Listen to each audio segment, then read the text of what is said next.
Internet की दुनिया में ना रोज कहानियां बनती हैं और कई तो टूट भी जाती हैं। लेकिन कुछ कहानियां ऐसी भी होती हैं जो गायब होती हैं सिर्फ एक नई और ज्यादा ताकत के साथ वापस आने के लिए।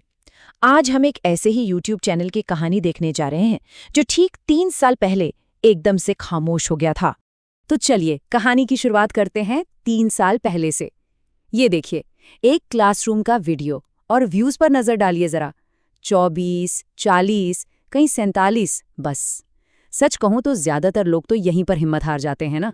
देखकर तो बिल्कुल यही लगता है कि शायद ये कोशिश यहीं खत्म हो गई, चैनल बंद हो गया, कहानी खत्म। लेकिन क्या वाकई में ऐसा हुआ, या फिर ये खामोशी किसी आने वाले तूफान से पहले की शांति थी? वो 3 साल का गैप कोई हार नहीं थी, कोई नाकामी नहीं थी।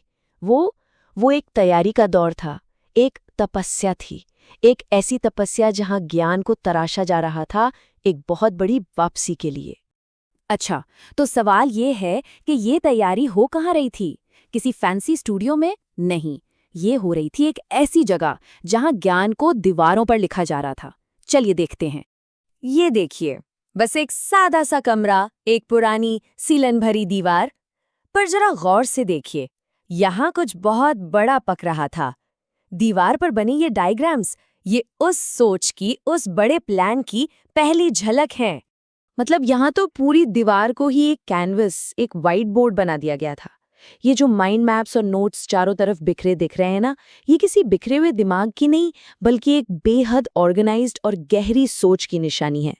और जब थोड़ा और करीब से देखते हैं तो इस पूरी मेहनत का, इस पूरी तपस्या का जो दिल है वो सामने आता है। ये है विजुअल अंडरस्टैंडिंग। मतलब बात सिर्फ रट्टा मारने की नहीं है, ये एक पूरा सफर है, डेटा से लेकर विजडम तक पहुंचने का, आंकड़ों से शुरू करके असली ज्ञान हासिल करने तक का। और ये पूरी की पूरी फिलॉसफी इस एक दीवार पर उतार दी गई थी।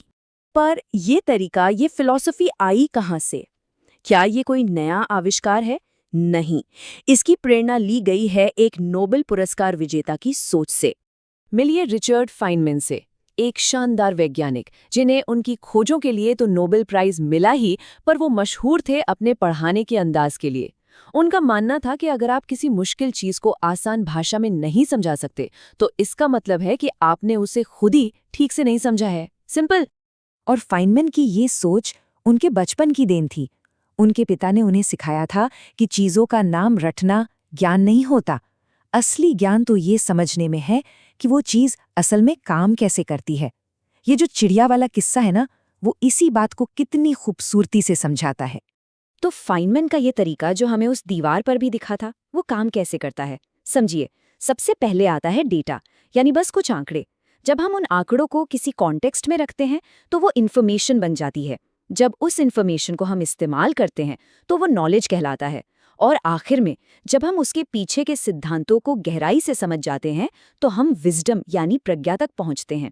मिसाल के तौर पर कृषि के छात्रों के लिए बारिश के आंकड़े डेटा हैं। ये जानना कि किस महीने में कितनी बारिश होती है, ये इन्फॉर्मेशन है। उस इन्फॉर्मेशन के आधार पर ये तय करना कि कौन सी फसल बोनी है, ये नॉलेज है। और पानी का ऐसा मैनेजमेंट करना कि कम बारिश में भी फसल लहलहाए, बस यही तो विजडम है। तो 3 साल की तपस्या हो गई। फाइनमैन के तरीके से ज्ञान को मत लिया गया। अब वक्त था वापसी का। और ये किसी हारे हुए इंसान की नहीं, बल्कि एक तैयार योद्धा की वापसी थी।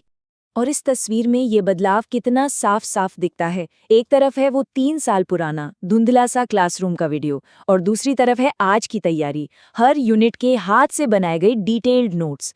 ये सिर्फ क्वालिटी का फर्क नहीं है, ये सोच और तैयारी के लेवल का फर्क है, जमीन आसमान का फर्क।